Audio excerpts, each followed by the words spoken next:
नमस्कार दोस्तों। तो आज हम पढ़ेंगे सिविल प्रक्रिया संहिता की धारा 39 डिक्री का अंतरण, ट्रांसफर ऑफ डिक्री। तो धारा 39 को पहले हम बेयर एक्ट की लैंग्वेज में पढ़ेंगे, उसके बाद इसे आसान भाषा में समझने की कोशिश करेंगे। धारा 39 बेयर एक्ट में लिखा है कि डिक्री का अंतरण। पहला, डिक्री पारित करने वाला न्यायालय डिक्रीदार के आवेदन पर उसे सक्षम अधिकार वाले अन्य न्यायालय को निष्पादन के लिए भेजेगा। तो इसका मतलब है कि जो डिक्री पारित करने वाला न्यायालय है, मतलब जिस न्यायालय ने डिक्री को पारित किया है, वह न्यायालय डिक्रीदार के आवेदन पर, मतलब कि डिक्री पारित करने वाले न्यायालय में डिक्रीदार ने आवेदन किया है, आवेदन लगाया है और उसके आवेदन पर उसे सक्षम अधिकारता वाले अन्य न्यायालय को निष्पादन के लिए भेजेगा। तो यहाँ पर उसे का मतलब है कि डिक्री को सक्षम अधिकारता वाले अन्य न्यायालय को निष्पादन के लिए भेजेगा। मतलब ऐसे न्यायालय के पास उस डिक्री को भेजा जाएगा जो न्यायालय डिक्री का निष्पादन करने के लिए सक्षम हो। तो धारा 39 की उपधारा 1 हमें यह बता रही है कि डिक्री पारित करने वाला न्यायालय, जिस न्यायालय ने डिक्री को पारित किया है, वह न्यायालय उसे डिक्रीदार के आवेदन पर, मतलब जिस व्यक्ति के पक्ष में डिक्री पारित की गई है, उस व्यक्ति ने डिक्री पारित करने वाले न्यायालय में आवेदन लगाया है और उस आवेदन के आधार पर डिक्री पारित करने वाला न्यायालय डिक्री को निष्पादन करवाने के लिए, डिक्री को लागू करवाने के लिए उसे सक्षम अधिकारता वाले अन्य न्यायालय को भेज देगा। मतलब डिक्री का निष्पादन करवाने के लिए उस न्यायालय के पास डिक्री को भेजा जाएगा जो न्यायालय डिक्री का निष्पादन करवाने के लिए सक्षम हो। इसके बाद आगे लिखा है कि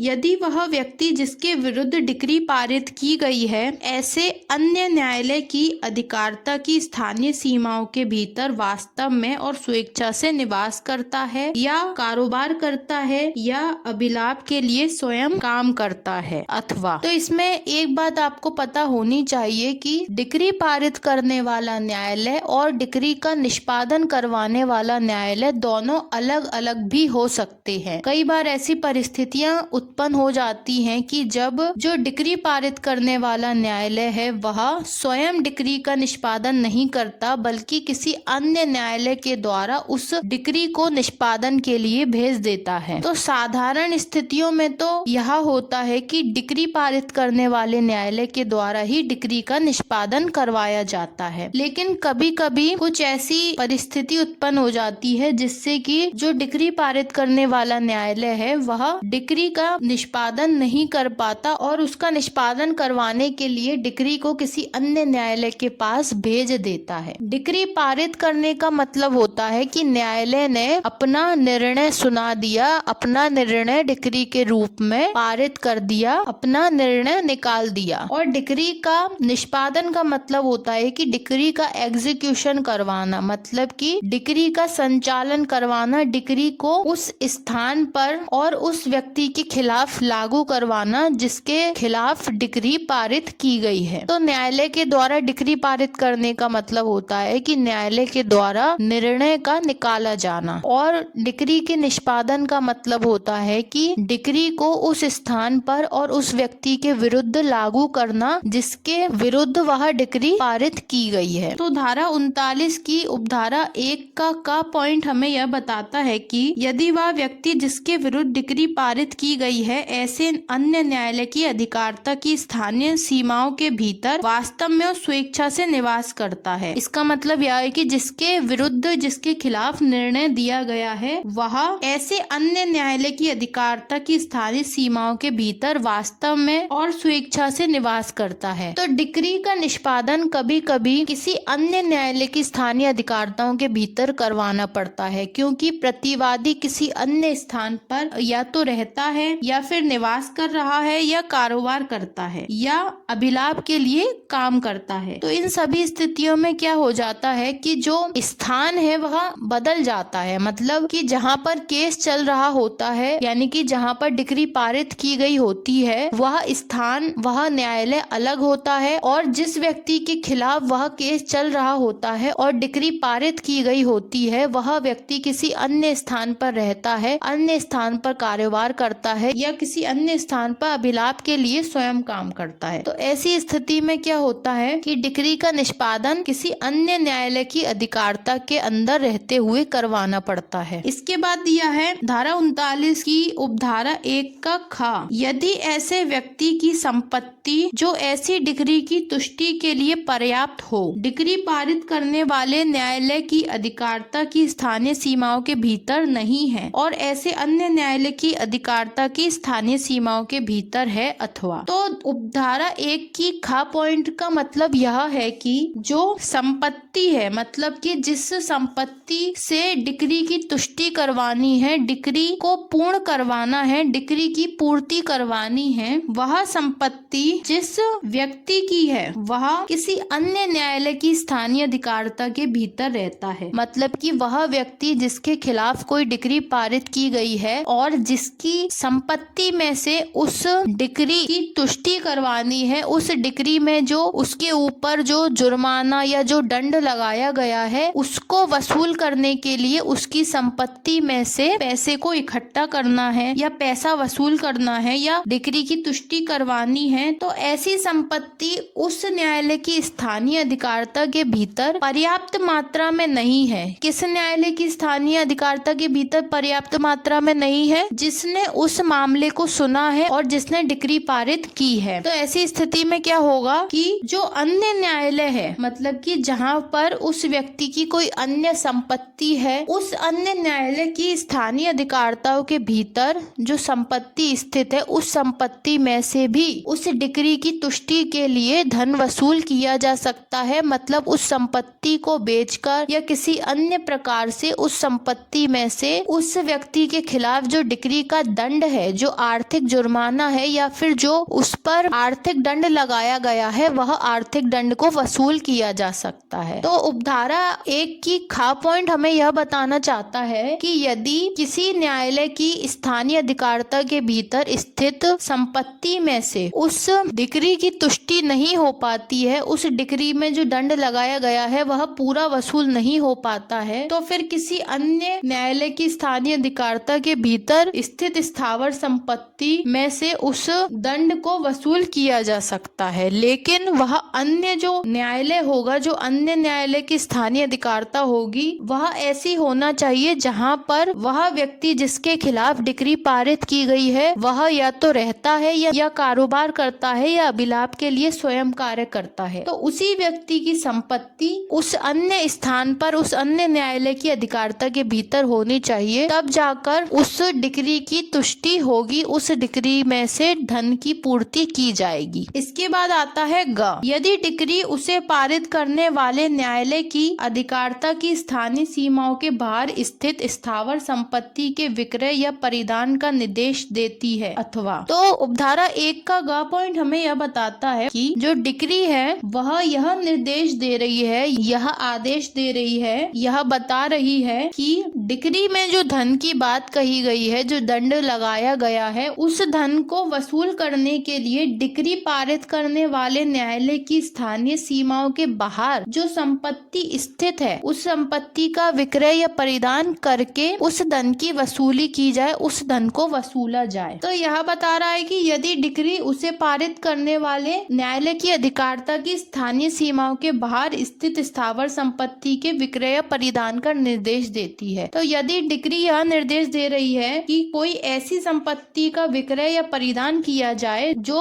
डिक्री पारित करने वाले न्यायालय की स्थानीय सीमाओं के बाहर स्थित है, तो ऐसी स्थिति में जो डिक्री पारित करने वाला न्यायालय होगा वह उसे उस सक्षम अधिकारता वाले न्यायालय के पास भेजेगा जिसकी स्थानीय अधिकारता के भीतर वह स्थावर संपत्ति स्थित है, जिसका विक्रय या जिसका परिधान किया जाना है। तो इस प्रकार से डिक्री पारित करने वाला न्यायालय डिक्री का स्वयं निष्पादन नहीं करेगा और उसका निष्पादन करने के लिए वह किसी अन्य न्यायालय को, जिसकी स्थानीय सीमाओं के भीतर भीतर वह संपत्ति स्थित है जिसका विक्रय या परिधान करना है, ताकि डिक्री में जो दंड की बात कही गई है उसकी वसूली की जा सके, तो ऐसे न्यायालय को डिक्री पारित करने वाला न्यायालय डिक्री का निष्पादन करने के लिए डिक्री को भेजेगा। तो ऐसे न्यायालय के द्वारा डिक्री का निष्पादन करवाने के लिए डिक्री को उस अन्य न्यायालय को भेजा जाएगा। इसके बाद आती है उपधारा घ। यदि डिक्री पारित करने वाला न्यायालय किसी अन्य कारण से जिसे वह लेखबद्ध करेगा यह विचार करता है कि डिक्री का निष्पादन ऐसे न्यायालय के द्वारा किया जाना चाहिए, तो उपधारा घ हमें यह बताती है कि जो डिक्री पारित करने वाला न्यायालय है वह किसी अन्य कारण से, मतलब कोई अन्य दूसरा कारण हो सकता है जिसे वह लेखबद्ध भी करेगा, जिसे वह लिखेगा भी कि क्या कारण है। तो उस कारण को लिखने के बाद और उसका यह विचार है कि इस डिक्री का निष्पादन ऐसे अन्य न्यायालय के द्वारा किया जाना चाहिए, तब वह डिक्री पारित करने वाला न्यायालय डिक्री को किसी अन्य न्यायालय को उस डिक्री का निष्पादन करने के लिए भेजेगा। तो डिक्री पारित करने वाले न्यायालय को यदि किसी अन्य कारण से यह एहसास हो जाता है जिस कारण को वह अपने निर्णय में लिखेगा भी कि वह किसी अन्य न्यायालय को उस डिक्री का निष्पादन करने के लिए क्यों भेज रहा है, और वह यह चाहता है कि डिक्री का जो निष्पादन है वो कोई अन्य न्यायालय के द्वारा किया जाना चाहिए, क्योंकि उसे ऐसा कोई ठोस या अच्छा कारण मिल गया है जिससे कि उसे लगता है कि उस डिक्री का निष्पादन अगर कोई अन्य न्यायालय करेगा तो ऐसा करना न्याय की दृष्टि से ठीक माना जाएगा, तो वह डिक्री का निष्पादन करने के लिए किसी अन्य न्यायालय को डिक्री भेज सकेगा। इसके बाद आती है धारा 39 की उपधारा 2। डिक्री पारित करने वाला न्यायालय स्वप्रेरण से उसे सक्षम अधिकारता वाले किसी भी अधीनस्थ न्यायालय को निष्पादन के लिए भेज सकेगा। तो जो डिक्री पारित करने वाला न्यायालय है वह स्वयं से खुद की प्रेरणा से, खुद की इच्छा से उसे सक्षम अधिकारता वाले किसी भी अधीनस्थ न्यायालय को निष्पादन के लिए भेज सकेगा, मतलब किसी अन्य ऐसे न्यायालय को निष्पादन के लिए भेज सकेगा जो कि उस मामले में सक्षम अधिकारता भी रखता है और वह न्यायालय उस न्यायालय के अधीनस्थ है जिसने उस डिक्री को पारित किया है। तो जो डिक्री पारित करने वाला न्यायालय है वह अपने अधीनस्थ न्यायालय को, जिसे उस मामले पर सुनवाई करने की सक्षमता है, स्वप्रेरण से, स्वयं की प्रेरणा से उस डिक्री को उस अन्य अधीनस्थ सक्षम न्यायालय को उस डिक्री को निष्पादन करने के लिए भेज सकेगा। इसके बाद आती है धारा 39 की उपधारा 3। इस धारा के प्रयोजनों के लिए किसी न्यायालय को सक्षम अधिकारता वाला न्यायालय समझा जाएगा यदि उस न्यायालय को डिक्री के अंतरण के लिए आवेदन करने के समय ऐसे न्यायालय को उस बात का विचारण करने की अधिकारता होती जिसमें ऐसे डिक्री पारित की गई थी। तो उपधारा 3 हमें यह बताती है कि इस धारा के प्रयोजनों के लिए, मतलब इस धारा के उद्देश्यों के लिए किसी न्यायालय को सक्षम अधिकारता वाला न्यायालय समझा जाएगा। मतलब इस धारा के उद्देश्यों को पूरा करने के लिए किसी न्यायालय को सक्षम अधिकारता वाला न्यायालय तभी समझा जाएगा जिस न्यायालय को उस समय, जिस समय पर डिक्री के अंतरण के लिए आवेदन डिक्री पारित करने वाले न्यायालय में लगाया जा रहा है, उस समय उस मामले को, जिसकी डिक्री को अंतरण कराने के लिए आवेदन लगाया जा रहा है, उस मामले का विचारण करने की अधिकारता हो और उस मामले की डिक्री को पारित करने की अधिकारता हो। तो जब जिस समय डिक्री के अंतरण के लिए आवेदन लगाया जाता है उस समय उस मामले का विचारण करने की और उस मामले में डिक्री पारित करने की अधिकारता जो न्यायालय रखता है उसे माना जाता है सक्षम अधिकारता वाला न्यायालय। मतलब कि जो न्यायालय उस मामले का विचारण करने के लिए सक्षम होता है और उस डिक्री को पारित करने के लिए सक्षम होता है, उसी न्यायालय में उस डिक्री का निष्पादन करने के लिए डिक्री को भेजा जाएगा। इसका मतलब यह हुआ कि जब कभी भी डिक्री का निष्पादन करने के लिए किसी सक्षम न्यायालय को डिक्री को अंतरण किया जाएगा, डिक्री को भेजा जाएगा, तो उसकी सक्षमता को देखा जाएगा और कोई न्यायालय सक्षम तभी माना जाता है जब उसे उस मामले की जिसमें डिक्री पारित की गई है उस मामले का विचारण करने की और उस मामले में डिक्री पारित करने की अधिकारता होती है। मतलब जो न्यायालय डिक्री पारित कर सकता है, डिक्री पारित करने के लिए सक्षम है या उस मामले की सुनवाई विचारण करने के लिए सक्षम है, उसी न्यायालय को डिक्री का निष्पादन करने के लिए डिक्री भेजी जाएगी। इसके बाद आती है उपधारा 4। इस धारा की किसी बात से यह नहीं समझा जाएगा कि वह उस न्यायालय को जिसने डिक्री पारित की है अपनी अधिकारता की स्थानीय सीमाओं के बाहर ऐसी डिक्री को किसी व्यक्ति या संपत्ति के विरुद्ध निष्पादन के लिए प्राधिकृत करती। उपधारा 4 हमें यह बताती है कि इस धारा की किसी बात से यह नहीं समझा जाएगा, क्या नहीं समझा जाएगा, कि वह उस न्यायालय को, किस न्यायालय को, जिसने डिक्री पारित की है अपनी अधिकारता की स्थानीय सीमाओं के बाहर ऐसी डिक्री को, मतलब जिस न्यायालय ने डिक्री को पारित किया है वह न्यायालय अपनी स्थानीय सीमाओं के बाहर जाकर ऐसी डिक्री को, कौन सी डिक्री को, जिसे उसने पारित किया है, ऐसी डिक्री को किसी व्यक्ति या संपत्ति के विरुद्ध, मतलब किसी व्यक्ति के विरुद्ध, किसी व्यक्ति के खिलाफ उस डिक्री को या किसी संपत्ति के खिलाफ उस डिक्री को निष्पादन के लिए प्राधिकृत करती है। मतलब यह धारा किसी भी तरीके से किसी न्यायालय को अपनी स्थानीय सीमाओं से बाहर जाकर जो उसने डिक्री को पारित किया है उस डिक्री का निष्पादन करने के लिए किसी व्यक्ति के खिलाफ या किसी संपत्ति के खिलाफ डिक्री का निष्पादन करने के लिए प्राधिकृत नहीं करती, अधिकार नहीं देती, सक्षम नहीं बनाती है। मतलब कोई भी न्यायालय डिक्री को पारित करने के बाद उसका निष्पादन केवल अपनी स्थानीय अधिकारता के भीतर ही करवा सकता है। अगर उसे डिक्री का निष्पादन किसी अन्य न्यायालय की स्थानीय सीमाओं के भीतर या अपनी स्थानीय सीमाओं के बाहर जाकर करवाना है तो उसे उस डिक्री को किसी अन्य न्यायालय को भेजना पड़ेगा जिसकी स्थानीय सीमाओं के भीतर वह व्यक्ति जिसके विरुद्ध डिक्री का निष्पादन करवाना है या वह संपत्ति जिसके विरुद्ध डिक्री का निष्पादन करवाना है वह संपत्ति स्थित है, वहीं पर भेजकर वह डिक्री का निष्पादन करवा सकता है। वह स्वयं अपनी अधिकारता की स्थानीय सीमाओं के बाहर जाकर डिक्री का निष्पादन नहीं करवा सकता। अब हम धारा 39 को एक समरी के रूप में देख लेते हैं। धारा 39 हमें यह बताती है कि डिक्री का अंतरण किस प्रकार से किया जाएगा। डिक्री का अंतरण करने का मतलब है डिक्री ट्रांसफर करना, मतलब एक न्यायालय की स्थानीय अधिकारता के भीतर पारित डिक्री को किसी अन्य न्यायालय की स्थानीय अधिकारता के भीतर निष्पादन के लिए भेजना। डिक्री का अंतरण कौन करता है? डिक्री का अंतरण करता है डिक्री पारित करने वाला न्यायालय। और डिक्री पारित करने वाला न्यायालय ऐसा कब करता है? वह ऐसा करता है डिक्रीदार के आवेदन पर। तो जो डिक्री पारित करने वाला न्यायालय है उस न्यायालय में डिक्रीदार के द्वारा डिक्री के अंतरण के लिए आवेदन लगाया जाता है ताकि डिक्री का निष्पादन करवाया जा सके। तो जो डिक्री पारित करने वाला न्यायालय है वह डिक्री का अंतरण ऐसे अन्य न्यायालय में करता है जो डिक्री का निष्पादन करने के लिए सक्षम है। इसके लिए डिक्री पारित करने वाला न्यायालय निम्नलिखित न्यायालयों में डिक्री का अंतरण करवा सकता है। पहला, यदि वह व्यक्ति जिसके विरुद्ध डिक्री पारित की गई है वो किसी अन्य स्थान पर रहता है, निवास करता है, कारोबार करता है, अभिलाभ के लिए स्वयं कार्य करता है, तो ऐसे स्थान पर डिक्री का अंतरण किया जा सकता है। यानी कि जहां प्रतिवादी रहता है या जिसके विरुद्ध डिक्री पारित की गई है वह व्यक्ति रहता है तो उस स्थान पर डिक्री का अंतरण करवाया जाएगा ताकि डिक्री का निष्पादन किया जा सके। तो खा में हमने पढ़ा कि ऐसे व्यक्ति की संपत्ति जो डिक्री की तुष्टि के लिए पर्याप्त हो, मतलब कि जिस व्यक्ति के विरुद्ध डिक्री पारित की गई है उस व्यक्ति की संपत्ति,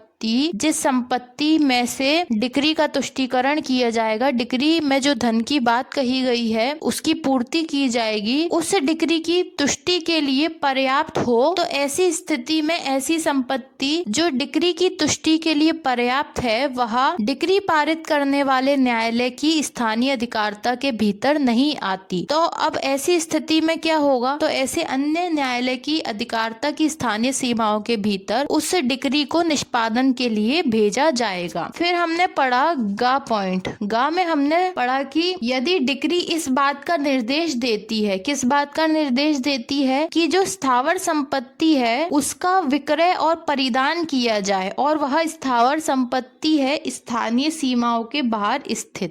स्थित है, तो ऐसी स्थिति में उस अन्य न्यायालय में जो कि डिक्री पारित करने वाले न्यायालय से भिन्न न्यायालय है उसमें डिक्री का निष्पादन करने के लिए डिक्री का अंतरण किया जाएगा। इसके बाद आती है घा। यदि डिक्री पारित करने वाला न्यायालय किसी अन्य कारण से, मतलब कि जिसने डिक्री पारित की है वह न्यायालय किसी अन्य कारण से यह चाहता है कि डिक्री का निष्पादन किसी दूसरे न्यायालय के द्वारा या उसके अधीनस्थ न्यायालय के द्वारा किया जाना चाहिए, तो वह अपने कारण लेखबद्ध करके उस डिक्री को निष्पादन के लिए किसी अन्य न्यायालय को भेज देगा। इसके बाद हमने पढ़ी उपधारा 2, जो यह बताती है कि डिक्री पारित करने वाला न्यायालय स्वप्रेरण से, यानी कि स्वयं की प्रेरणा से उसे मामले को देखकर यह लगता है कि इस मामले में जो डिक्री पारित की गई है वह उसके किसी अधीनस्थ न्यायालय के द्वारा निष्पादन की जानी चाहिए, तो वह उस डिक्री को उस अधीनस्थ न्यायालय के पास अंतरण कर देगा ताकि उस डिक्री का निष्पादन किया जा सके। इसके बाद आती है उपधारा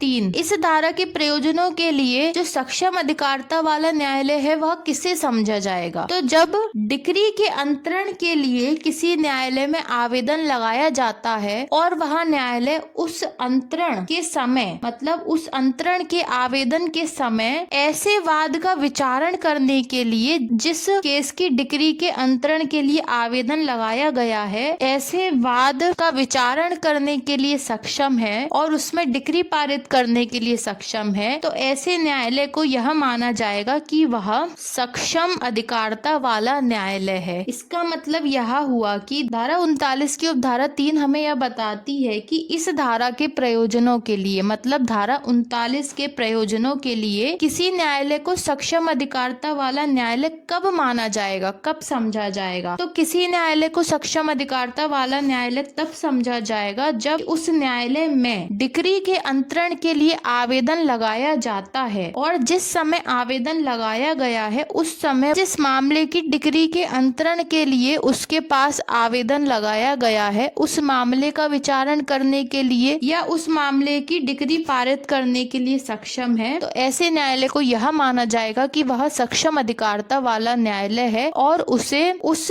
मामले की डिक्री का निष्पादन करने का पूरा अधिकार है। इसके बाद आती है धारा 4। इस धारा की किसी बात से यह नहीं समझा जाएगा कि वह उस न्यायालय को जिसने डिक्री पारित की है अपनी अधिकारिता की स्थानीय सीमाओं के बाहर भी ऐसी डिक्री को जो किसी व्यक्ति या संपत्ति के विरुद्ध है निष्पादन करने के लिए प्राधिकृत करती है, यानी कि निष्पादन करने का अधिकार देती है। तो किसी भी प्रकार से ऐसा नहीं समझा जाएगा। अब मिलते हैं अगले लेक्चर में। धन्यवाद।